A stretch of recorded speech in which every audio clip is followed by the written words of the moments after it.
Buen día, apreciado amigo y hermano. Estamos llegando al final de la primera lección de este trimestre de una emocionante lección de escuela sabática titulada La misión de Dios en favor de nosotros. Primera parte, el versículo para memorizar se encuentra en Génesis 3:9. Pero Dios, el Señor, llamó al hombre y le dijo: ¿dónde estás? Por favor, acompáñeme en oración. Bendito Padre, gracias te damos en esta oportunidad, Señor, por estudiar tu palabra. Bendícenos al hacerlo.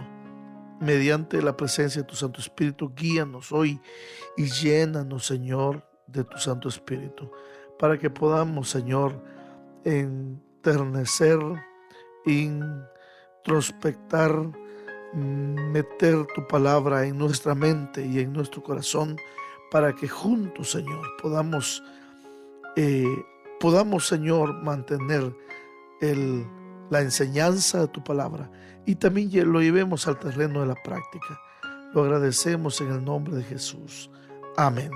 Bien, mis amigos y hermanos, qué emocionante lección de escuela sabática que tenemos en esta semana y que vamos a continuar también la próxima semana. Comencemos con una asombrosa cita de la hermana Elena de White en el libro Deseado de todas las gentes, la página 13 y 14. El plan de nuestra redención no fue una reflexión ulterior. Quiere decir que no fue formulado ya después de la caída. Un plan formulado después de la caída de Adán. No lo fue. Fue una revelación del misterio que por tiempos eternos fue guardado en silencio. Romanos 16:25. Fue una manifestación de los principios que desde las edades eternas había sido el fundamento del trono de Dios. Desde el principio, Dios y Cristo sabían de la apostasía de Satanás y de la caída del hombre por causa del poder seductor del apóstata. Entonces, Dios no ordenó que el pecado existiese, sino que previó su existencia e hizo provisión para enfrentar la terrible emergencia. Tan grande fue su amor por el mundo que se comprometió a dar a su Hijo unigénito. Y todo esto, entre paréntesis, todo esto antes de que el pecado entrara, para que todo aquel que en él cree no se pierda. Termina diciendo la hermana White, mas tenga vida eterna. Juan 3:16. Cristo no dijo a sus discípulos que su trabajo sería fácil, pero no se los dejaría luchar solos. Les aseguró que Él estaría con ellos y que si ellos avanzaban con fe, estarían bajo el escudo de la omnipotencia. Mientras obedecieran su palabra y trabajasen en comunión con Él, no podrían fracasar. Vayan, dijo, a todas las naciones. Les ordenó, vayan a las partes más alejadas del globo habitable y estén seguros de que aún allí mi presencia estará con ustedes. Trabajen con fe y confianza, porque yo no los olvidaré nunca. Estaré siempre con ustedes, ayudándolos a realizar y cumplir vuestro deber, guiándolos, alentándolos, santificándolos, sosteniéndolos y dándoles éxito en hablar palabras que llamen la atención de otros al cielo. Elena de White, Los Hechos de los Apóstoles, página 24.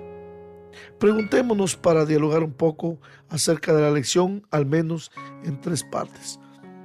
Pensemos en lo que significan las primeras palabras de Dios a la humanidad caída. No hayan sido, ¿qué has hecho? ¿O por qué me has desobedecido? En lugar de esto, las primeras palabras fueron, ¿dónde estás? ¿Qué consuelo debería darnos esta verdad con respecto a la intención de Dios para con nosotros y nuestros seres queridos? Qué interesante. Pensemos en segundo lugar, ¿qué significa que Dios mismo en la persona de Jesús viniera a este mundo para salvarnos? Cristo en la cruz fue la máxima manifestación de Dios como un Dios misionero. ¿Quién nos dice esto acerca de el carácter de Dios? La misión pertenece a Dios. Por lo tanto, Él habilitará y capacitará a las personas para la tarea. A la luz de esta realidad, cuando usted se enfrente a los desafíos de la evangelización mundial, la pregunta es: ¿cómo puede usted hacer frente a los sentimientos y a las actitudes de incapacidad o de miedo? Mis hermanos, fiel es el que nos llamó y también el que nos va a capacitar. El Dios de la Biblia es un Dios misionero. Su naturaleza y su carácter misioneros están cimentados, en primer lugar, en su iniciativa de crear a la humanidad a su imagen y su deseo de relacionarse con ella. La relación de Dios con Adán y con Eva antes de la caída del pecado se caracterizaba por la comunión diaria en el jardín del Edén. Así lo dice Génesis 3:8, y Elena de White lo señala.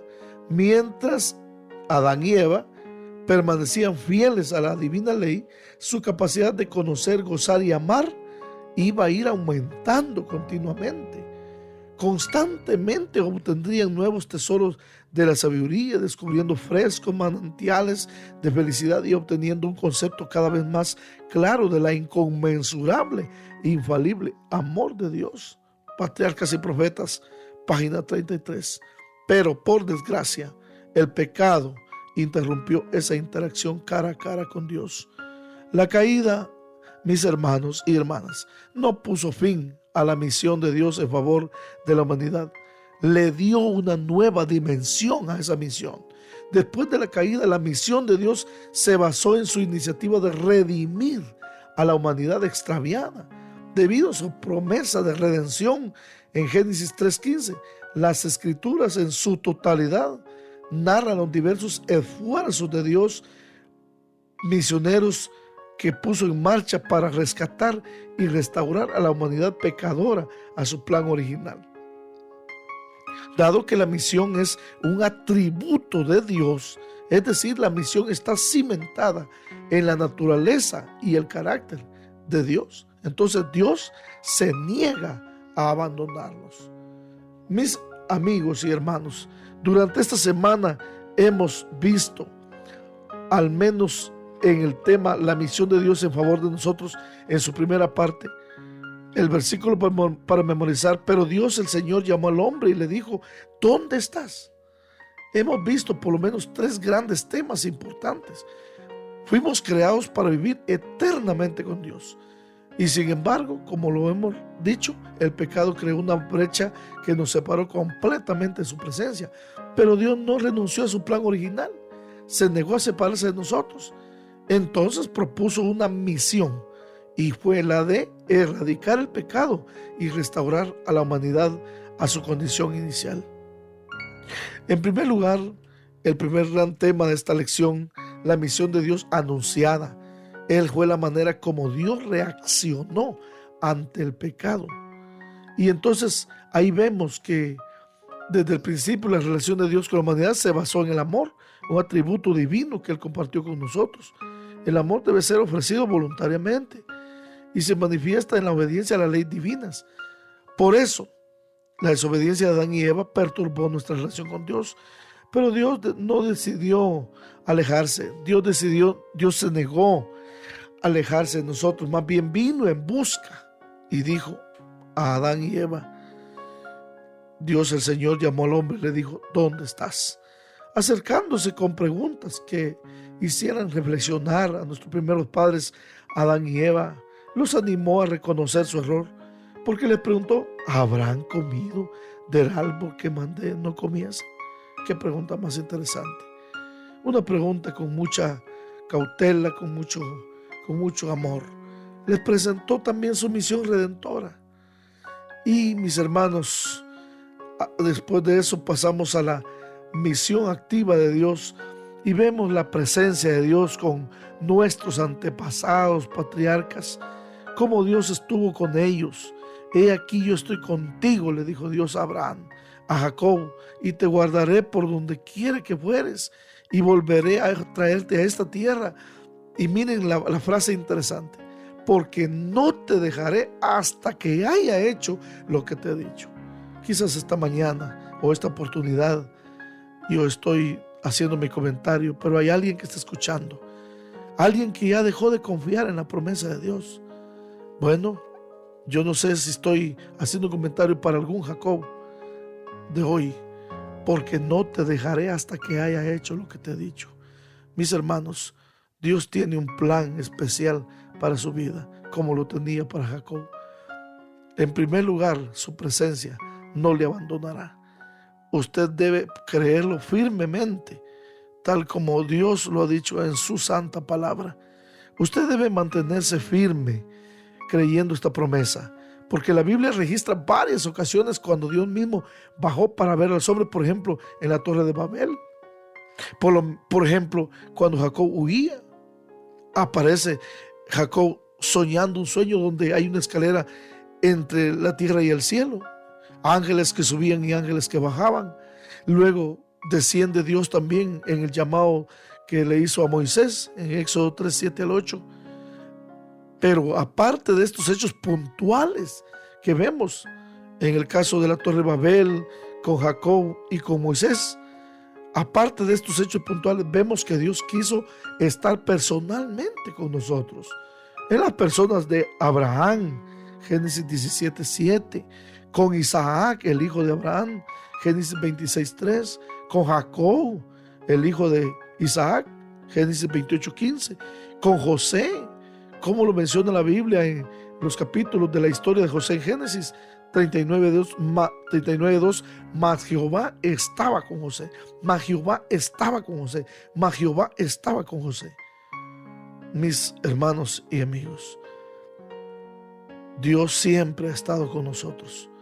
Y el pueblo de Israel, no digamos, Éxodo 29, 43 al 45, nosotros damos cuenta que Dios estaba con el pueblo de Israel. Es más, mandó a construir un santuario, Éxodo 25, 8, para habitar en medio de ellos, porque Dios vivía literalmente en el santuario. Pero vemos a través de símbolos. Esto era solo una parte de la misión que anticipaba el cumplimiento definitivo. Dios vino y para avanzar en su misión, ahora no solo habitaba en símbolos del santuario, sino ahora venía más literalmente, porque San Juan 1:14 dice en la Nueva Versión Internacional, como lo vierte así: y el Verbo se hizo hombre y habitó entre nosotros. La estrategia misionera de Dios ya había avanzado. Ahora, de prometer la presencia de Dios a nuestros antepasados patriarcas, llegó la hora de convertirse en hombre y de hacer la realidad la promesa dada en Edén. Así lo dice Gálatas 4:4, más venido el cumplimiento del tiempo, Dios envió a su Hijo, nacido de mujer, nacido bajo la ley, y al encarnarse, Dios se presentó entonces como lo que había anunciado el profeta Isaías: Emmanuel, Dios con nosotros. Isaías 7:14, y su cumplimiento lo vemos en Mateo 1:21 al 23. Su amor y su deseo de estar con nosotros se materializó en Jesús. Allí lo vimos, por eso lo dice Juan 1:14, y vimos su gloria como la del unigénito del Padre, lleno de gracia y de verdad. Y quiero, mis hermanos y hermanas, establecer la palabra unigénito en el idioma griego monogenes, significa único en su género. Entonces, cuando vimos su gloria como la del unigénito, gloria como la del Hijo, no único en cierto de que es uno, sino único en su género. Con su vida, muerte y resurrección, Jesús cumplió las profecías del Antiguo Testamento, según el plan divino previamente trazado. Ahora en la cruz, la misión de Dios llegó a su punto culminante. La reunión de Dios con la humanidad ya es posible nuevamente ahora por la acción de Jesús de morir en la cruz del Calvario. Pero la misión aún no ha acabado. En Mateo 28:20 se nos narra una promesa para el tiempo del fin. He aquí, yo estoy con vosotros todos los días hasta el fin del mundo. La imagen de Dios invisible, dice Colosenses 1:15. Durante su ministerio, Jesús nos mostró la naturaleza misionera de Dios. Por ejemplo, en Lucas 19:10 porque el Hijo del Hombre vino a buscar y a salvar lo que se había perdido. Cuando llegó el momento de volver al cielo, también Jesús se resistió a dejarnos solos. En San Juan leemos: no os dejaré huérfanos. Y por eso en San Juan 14, 1 al 3, no se turbe vuestro corazón, creéis en Dios, creéis también en mí. En la casa de mi Padre muchas moradas hay. Si así fuera, yo os lo hubiera dicho. Voy pues a preparar lugar para vosotros. Y si me fuera y os prepararé el lugar, vendré otra vez y os tomaré a mí mismo, para que donde yo esté, vosotros también estéis. Aparte de esa promesa fabulosa, encontramos también en San Juan 14, 16, la promesa del Espíritu Santo. Él mismo está con nosotros todos los días hasta el fin, como lo prometió en Mateo 28, 20, pero en la persona del Espíritu Santo. Junto a la promesa de su compañía, Jesús nos encargó entonces que cumpliéramos con su misión de buscar al pecador y enseñarle el camino de salvación. Toda autoridad me ha sido dada en el cielo y en la tierra, por tanto, id y haced discípulos a todas las naciones. La misión está acompañada de la misma presencia de Jesús en la persona del Espíritu Santo. Dios finalmente erradicará el pecado, así como lo dice Hebreos 9, 28. Cristo fue ofrecido una sola vez para llevar los pecados de muchos, pero aparecerá por segunda vez sin relación con el pecado para salvar a los que le esperan. Jesús prometió que vendría por nosotros. Esta es una conocida, bendita esperanza mencionada por Tito 2:13. Cuando esto ocurra, la misión de Dios habrá concluido. Es en ese momento, mis amigos y hermanos, cuando estará con nosotros y se cumplirá lo que dice Apocalipsis 21:3, cuando dice que el tabernáculo de Dios, el de verdad, no el de imágenes ni de símbolos, estará con nosotros. Y Dios, dice literalmente Apocalipsis 21:3, morará con nosotros por la eternidad. Podremos verle cara a cara de nuevo. Se lo dice Apocalipsis 22:4. Hablaremos con Él y lo adoraremos en persona. El Dios de la misión finalmente cumplirá su deseo de estar con sus hijos por la eternidad. Qué tremendo privilegio formar parte de esta realidad y que nos espera, mis hermanos y hermanas. Qué maravilloso privilegio. Hoy quiero ir concluyendo con esta cita del deseo de toda la gente, página 15. Desde que Jesús vino a morar con nosotros, sabemos que Dios conoce nuestras pruebas y simpatiza con nuestros pesares. ¿O hay alguien en esta oportunidad, mientras escucha este comentario, que está pasando por una prueba, por algún pesar? Escucha lo que dice el libro Deseo de todas las gentes. Cada hijo e hija de Adán puede comprender que nuestro Creador es el amigo de los pecadores.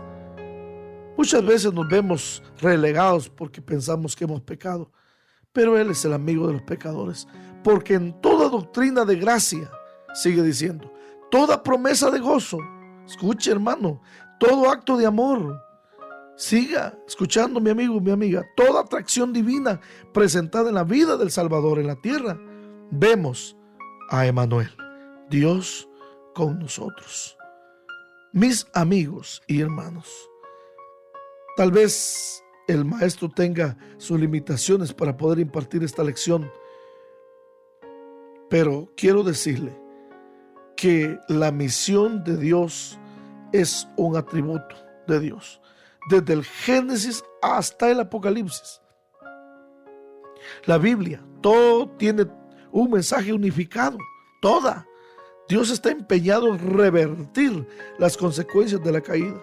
Si las escrituras en su totalidad giran en torno a la infatigable acercamiento de Dios a la humanidad, Génesis 3:9 podría considerarse como la pregunta que impulsa ese acercamiento. Génesis 3 es la narración, es el capítulo más triste de la historia. Es el trágico intento de Adán y de Eva de independizarse de Dios en un espíritu de autodeterminación.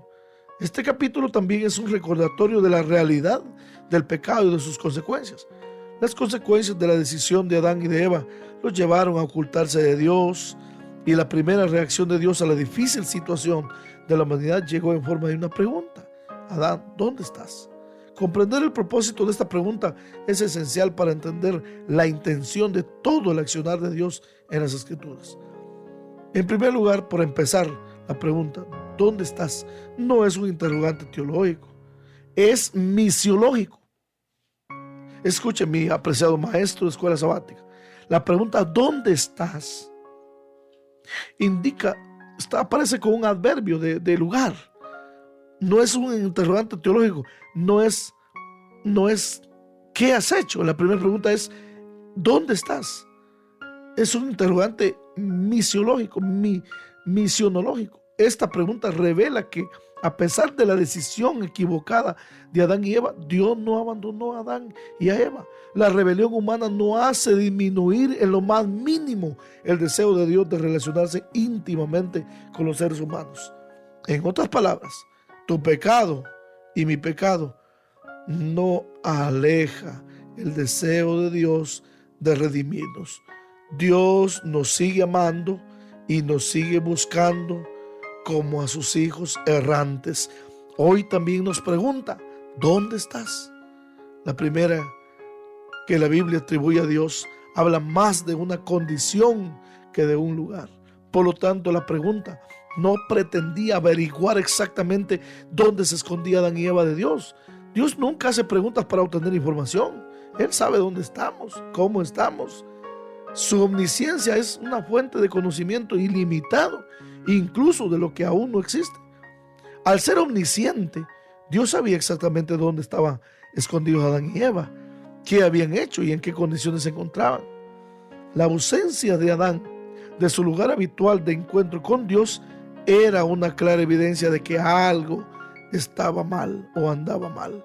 Por lo tanto, la pregunta que Dios le hace a Adán en Génesis 3:9 no es ¿dónde estás? En referencia a la ubicación geográfica de Adán, sino la pregunta que le hace ¿dónde estás? Se refería más bien a la relación. En otras palabras, ¿dónde estás o por qué no estás en el lugar donde nos hemos encontrado siempre? La pregunta se refería a la relación. ¿Dónde estás relacionalmente? Con las primeras consecuencias del pecado reveladas en los versículos anteriores, la pregunta que Dios tenía para Adán y Eva llevaba la intención principal de hacer que Adán y Eva pensaran en su relación con Dios. La pregunta pretendía hacerlos pensar en la consecuencia de su desobediencia. Adán y Eva tenían la oportunidad de examinarse a sí mismos y reconocer su culpa.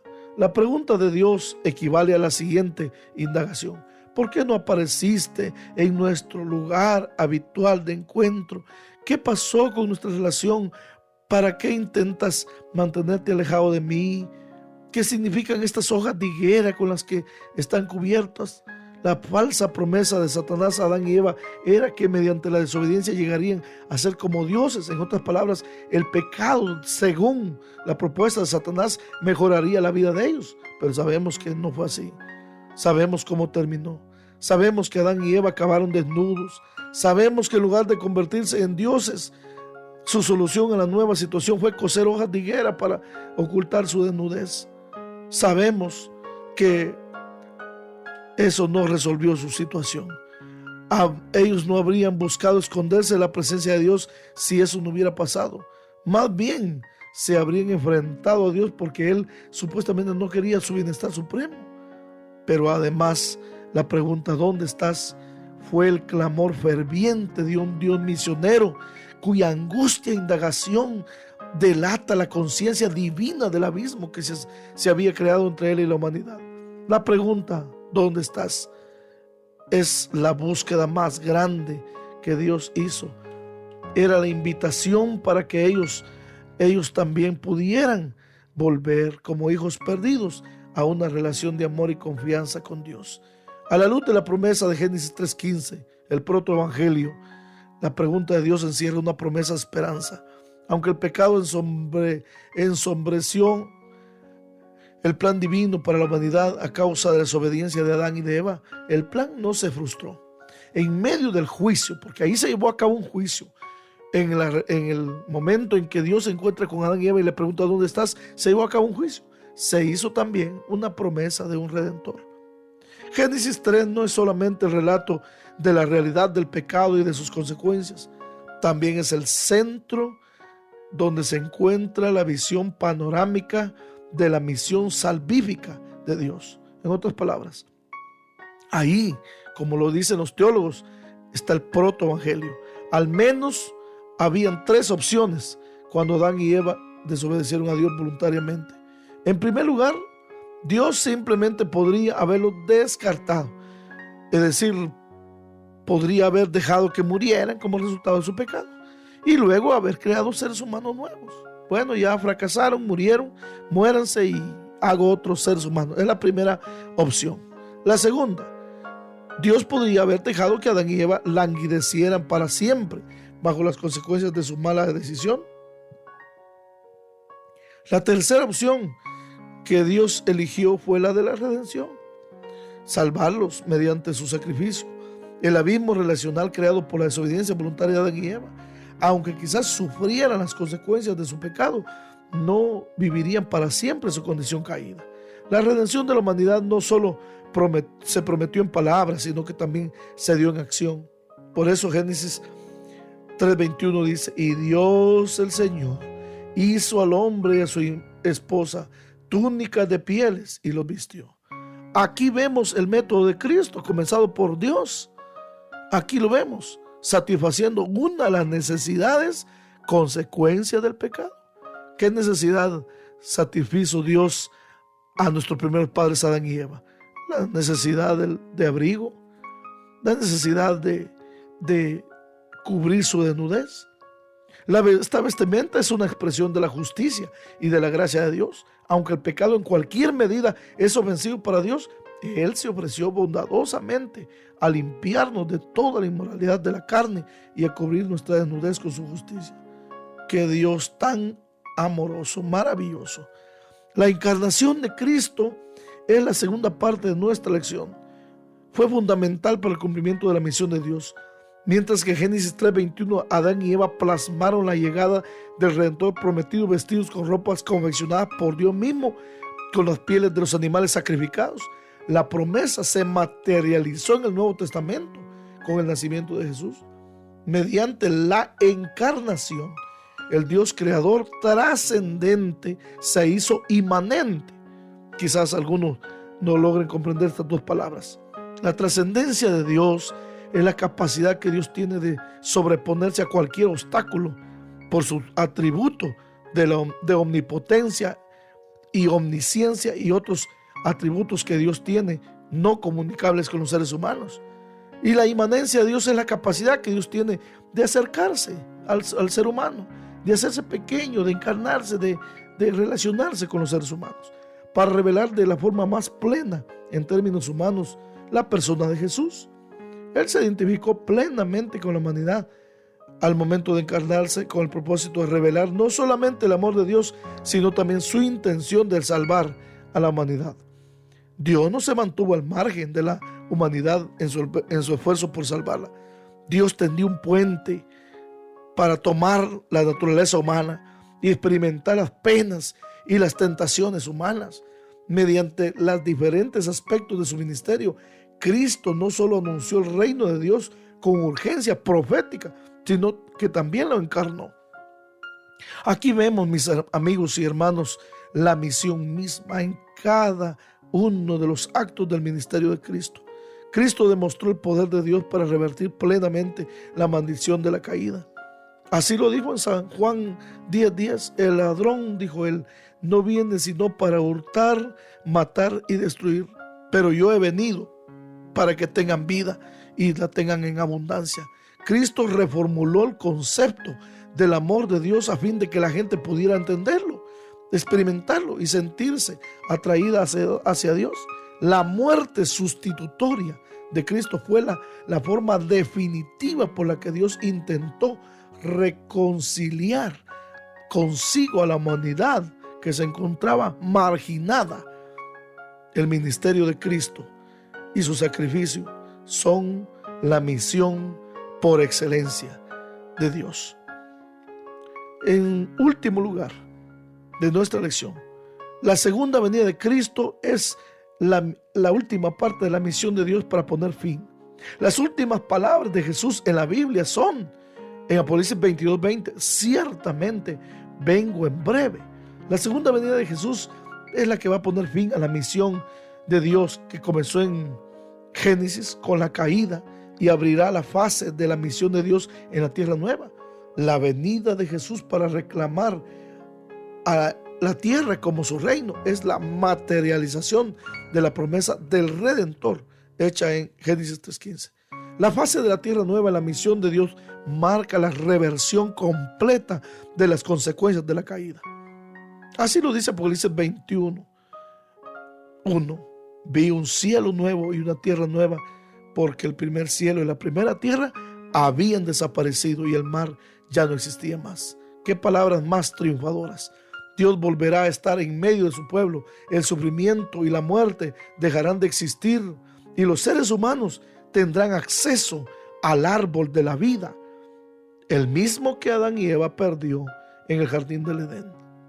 La pregunta primordial de Dios, ¿dónde estás?, también va dirigida a cada uno de nosotros, mis hermanos y hermanas, en la actualidad. La Biblia dice, todos pecaron y carecen de la gloria de Dios, Romanos 3:23. En lugar de intentar huir de Dios por culpa de nuestros pecados, como hicieron sin éxito Adán y Eva, necesitamos examinar objetivamente dónde estamos en cuanto a nuestra relación con Dios y confesarle todos nuestros pecados que hayamos cometido. La seguridad es nuestra. Así lo dice 1 Juan 1:9. Si confesamos nuestros pecados, Dios es fiel y justo para perdonar nuestros pecados y limpiarnos de toda maldad. Sin esta seguridad, realmente no podríamos cambiar el rumbo de nuestra vida espiritual. Todo intento de cubrir nuestra propia desnudez delante de Dios es tan imprudente como el intento de Adán y Eva de cubrir su desnudez con hojas de higuera. Todas las soluciones diseñadas humanamente para tratar el pecado y la culpa, mis hermanos, son totalmente inadecuadas y sin valor. Las hojas de higuera de nuestras buenas obras, la reputación y los títulos eclesiásticos no son suficientes como coberturas espirituales. Solo Dios puede proveernos con la cubierta espiritual adecuada.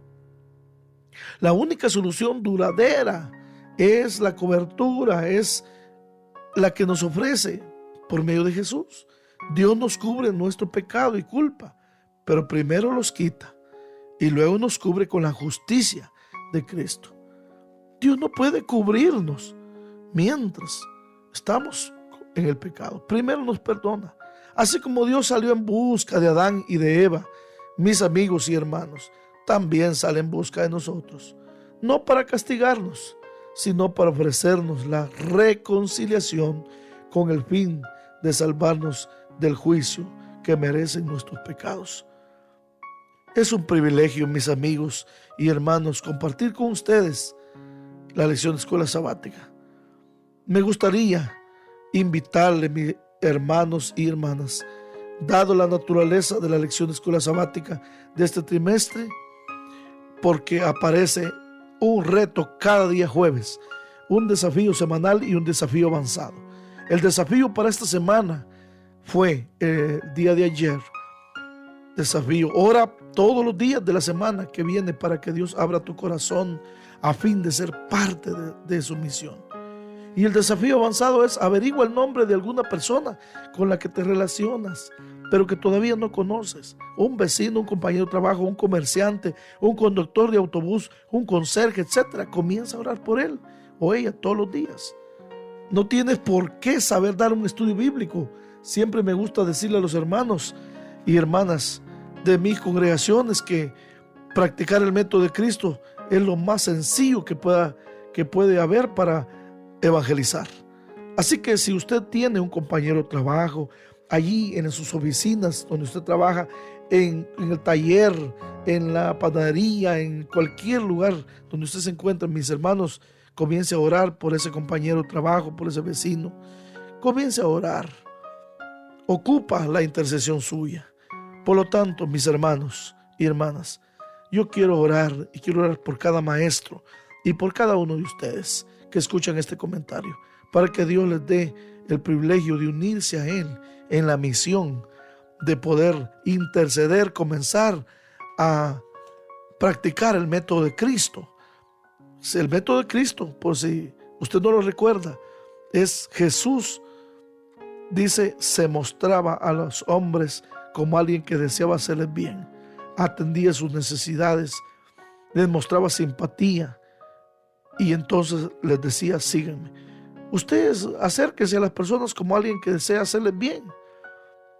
Así que deje, mis hermanos, su carácter orgulloso, pedante, sea un cristiano misional para la honra y la gloria de Dios.